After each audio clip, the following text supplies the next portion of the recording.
Welcome to the number one show and the source of truth for all things MedTech. Here, we reveal the secrets and stories behind the investments, science, and commercialization of the MedTech industry. Every week, we'll take you on a wild ride with the biggest names in the game, from entrepreneurs and investors who are shaking up the market to healthcare providers who are revolutionizing the way we think and practice medicine. So hold on tight and get ready for a journey like no other. This is the State of MedTech.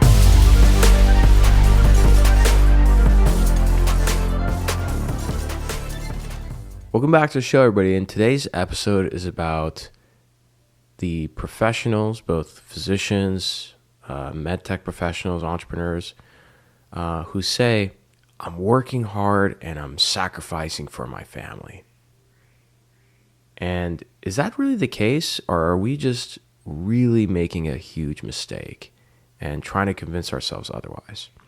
So today's episode is with Dr. Andrew J. Sauer. Dr. Sauer is a cardiologist and associate professor of cardiovascular medicine at St. Luke's. I'm going to get into his background in a second. The reason why I have him on today is because of an incredibly viral post that he made. So, Dr. Sauer, for context, I met him a few years ago when he was the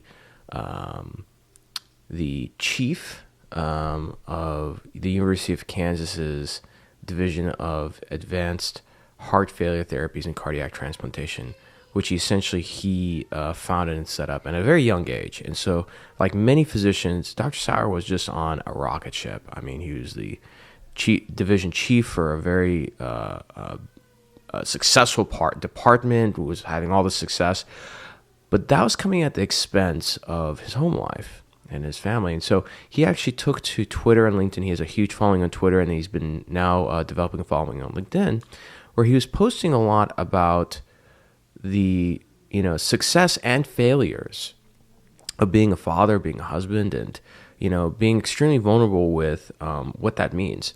And so let me read to you the post that he made recently. And the post he made, just for context, Dr. Sauer has about 15,000 followers on LinkedIn, which is a good amount. This is probably the most viral post I've seen in a long time. His post has 44,000 likes. It's been viewed almost 2.1 million times. And actually that number's higher because he sent me that screenshot when it was at 32,000 likes, at 44. So it might be close to 3 million impressions at this point. It has 1,746 comments and 1,070 reposts. That is insane. That is insane. And I'm leaving a link for this post in the show notes. So what is the post? The post was made on a Saturday night. So again, if you do any posting on LinkedIn, you know how difficult that is to get any kind of reach on a Saturday night on LinkedIn. And the post is of him and his adorable daughter. And here's what the post reads. It says, "Dear dads, your most important job might not be what you talk about on LinkedIn. In fact, it might be frowned upon to talk about on LinkedIn. And that might be why we need to disrupt that mentality. Tonight, I just spent the evening with my baby girl, Beatrix May, for my first daddy-daughter dance night. Let me tell you, I didn't know what to expect, but she picked out this purple dress and another pink one, then asked me to pick which one she should wear. She picked out my shirt and tie, and in the photo, he's got a very nice pink tie. It matches her. She dragged me on the dance floor and wouldn't let me leave. Then she fell asleep in my arms a few minutes ago. I'm going to die someday. And this image will be one of the few that will flash before my eyes in my final moments. And that is the whole point of my life. She, parentheses among others, is why I work. And being a dad is my work. I hope I have encouraged other dads. Your employer, your client, boss, coworker, etc. will forget you tomorrow. Your son or daughter desperately needs you in the most ultimate way. You cannot be replaced in their eyes. Never forget how meaningful your work is. As a dad, professionalism has its place, but we work to live. We don't live to work. And so that really resonated with me as a new father because I personally believe in that. There's a gentleman named Daigo Tanaka who's a very close friend of mine and actually a partner on a new project called OmniCreator. And Daigo was actually someone who really inspired me because many years ago, Daigo left his extremely high paying job as a software engineer in Silicon Valley and started his own little consulting company. And I remember asking him like many years ago before I was even married, I'm like, why'd you do that? He said, I want to spend time with my children. I want to be there. And I remember it always had an impression on me. And lo and behold, here I am doing the same thing. I left my job in corporate America, started my own company. And I mean, it's a lot of work, but part of the reason is that as we speak, my 9-month-old son is in the other room. And whenever I take a break, I just walk on over and play with him. I do that maybe 3-4 times a day. And so not everybody has that luxury, but I wanted to talk to Dr. Sauer because, to have sort of a really open and vulnerable conversation about what it means to be a professional, but more specifically, what is it really about, right? Are we living to work or are we working to live? And what kind of responsibility do we have as men, as fathers, to our children, to our wives, and spouses? And so it's a fantastic episode. And I'm really excited to share this with you. And I've decided to also make this a CME event. So if you're a physician or a clinician listening to this, you can unlock an AMA PRA Category 1 CME credit. Just look in the show notes, click it, and then type a reflection to share what you learned. And so with that being said, let's get into this fantastic interview with Dr. Andrew J. Sauer. Enjoy. What's going on, everybody? Welcome back to the show. I'm excited to have a good friend of mine, an old friend actually, via the interweb. That's Dr. Andrew Sauer. We became friends a few years ago just through LinkedIn, and of course, his amazing tweets on hashtag cardio Twitter over on Twitter. But this is going to be kind of an interesting episode because just for context, as you heard in the intro, Dr. Sauer often posts a lot of great content, specifically around like self-development, leadership, a lot of posts that, in my opinion, are the kind of things that a lot of us should be doing, which is, sort of being a little bit more vulnerable, putting it out there because you never know how that's going to impact and influence others. But Dr. Sauer isn't, he's a physician, he's a clinician, a researcher, so he's not trying to become an influencer. But when he made this post on, which I remember it was on a Saturday. So this is if anybody does anything on LinkedIn, that Saturdays are kind of tough. He put this post up about, being a dad and prioritizing. And Dr. Sauer, when he made this post, had about 16,000 followers. He has a little over 17,200, 17,100 now. But this post just blew up. It's got 40,000 likes, 1,600 comments, close to 1,000 reshares. And that was just a few days ago. So I wanted to have him on the show to talk about the thing that many entrepreneurs and clinicians need to talk about, which is the balance of home life and work life and what that means, So Dr. Sauer, thanks for joining. How are you doing? Good to see you again, my friend. And I'm glad to be here. I think it's been surprising to me how much attention this, like you said, Saturday evening post. I mean, I actually did the post after I got back from the daddy-daughter dance, and that really seemed to resonate with a lot of parents and, non-parents, everybody. Certainly, I think what I thought was most encouraging in reflecting on some of the comments, and there's so many comments I haven't even been able to read them all, but seeing a lot of the dads out there who also are professionals, seeing them post similar types of experiences. For one, I didn't grow up knowing much about little girls. I didn't have any sisters. And so daddy-daughter dances didn't exist in my little town where I grew up in Nebraska. So this wasn't really something I knew anything about until I became a father. And my neighborhood, this is what a lot of dads do. And I showed up for my first one. And I think the picture really captured the moment really nicely. And, ultimately it was just a really dreamy experience for me with my daughter, Beatrix. And I think I just wanted to share that with the world. And a lot of people really were touched by it, apparently. And I think that the themes are just fathers who are professionals and moms who are professionals too. But I think this was really struck a chord with the fathers out there who realize, what I was trying to share is that, your most important job, no matter what your profession, is really to leave that mark on your children and to raise them up, to show them that you love them unconditionally and that you're there for them, and to see the legacy that you leave behind as you look back at your life. One of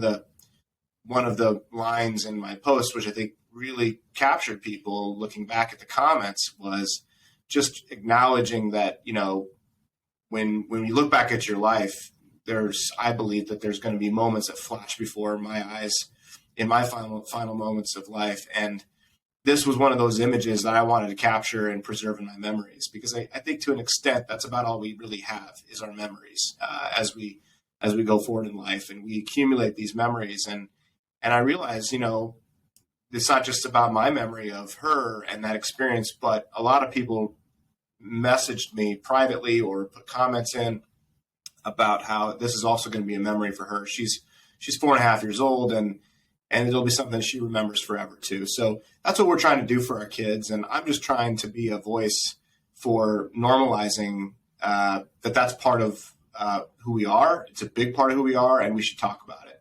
Absolutely. And let me point something out, because, we're both in the field of medicine and in different aspects, me on the industry and technology side and for you on the clinical side.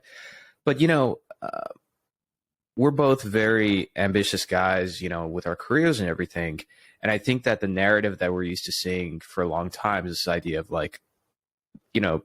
the physician or entrepreneur just hustling, working hard, putting in late hours. It's like, oh, I'm sacrificing now to make a better life for my kids later. But, personally, I've just started to realize how broken that narrative is. Even me, I have a new baby boy. We just had him. And I remember thinking that's okay. That's what I have to do.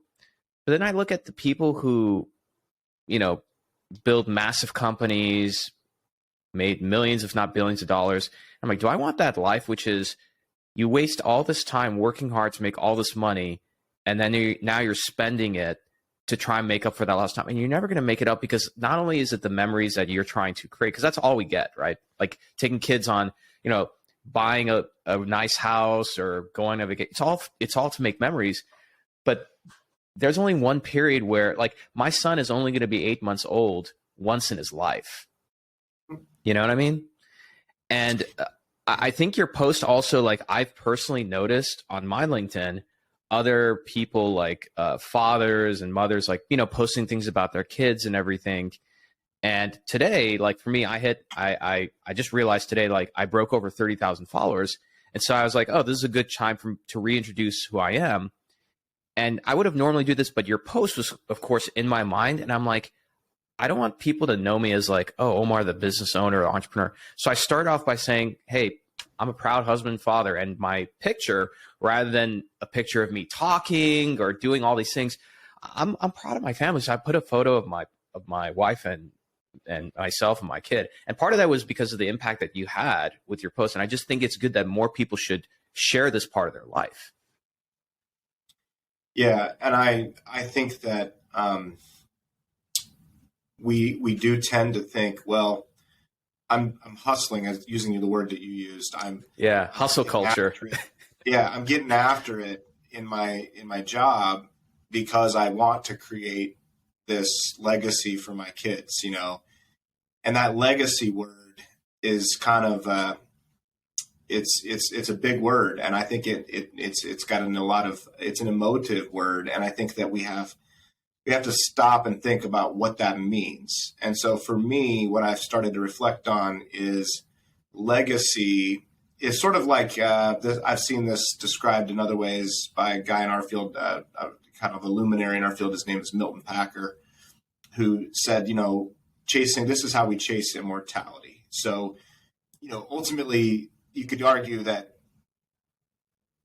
having people remember us and having people remember what we meant to them and the impact we had on the world around us is really what immortality can look like, because long after we're dead and gone, we remain immortalized in the minds and the vision of the families that we've helped raise, and in medicine, it's also, I think, driven by the patients that we help. And I think that there's a lot of legacy consideration as you get into mid-career, whatever your career is. And I think you have to look back and reflect and say, okay, what have I done with my life? And what I don't want is to look back at my life and realize that the moments that really mattered the most to my kids, I didn't show up for those. Yeah. And yeah. I think that, I want them to have those memories of the daddy-daughter dance, or, the first big hit at the baseball game, or, was there when, son got picked on at school and, had to have the conversation with them about bullying. And, you want your dad to have that conversation with you as a child. And so I think that these are the opportunities we have as parents to step up and really participate in what is an investment in the legacy that matters most, which is the legacy we leave behind with our kids. And totally. So I think, that's part of why I think it really struck people. Yeah. And, I like this concept because, again, like, this is very much, something that ambitious type A career professionals are going after, which is like, what's my legacy and my immortality and everything. But like, I heard this saying that like your memory, like your spirit and memory stays alive as long as the last person who's going to remember it. Right. And like, look, the Queen of England, who had like pretty profound impact on history and I mean, everything, she died 6 months ago. When was the last time you even thought about her? Steve Jobs quite arguably had like the biggest impact on civilization in the last like few hundred years. Like, I don't remember the last time I even thought about Steve Jobs. Right. And so it's just really easy to think like, man, my life is really insignificant. Like who cares? And what, I'm sure, you might be able to relate, but like, I remember when I was a kid, when I would have like a hockey game or track meet or something, like even when I was in high school, when I was like, chasing after girls and everything. Cause I was like, that age when I would have a game, like the first thing I cared about the most when I would like look in the stands is to see like, oh, hey, is my dad there? Did my mom and dad show up? That's all I cared about, and right. It doesn't have to be, it's not necessarily about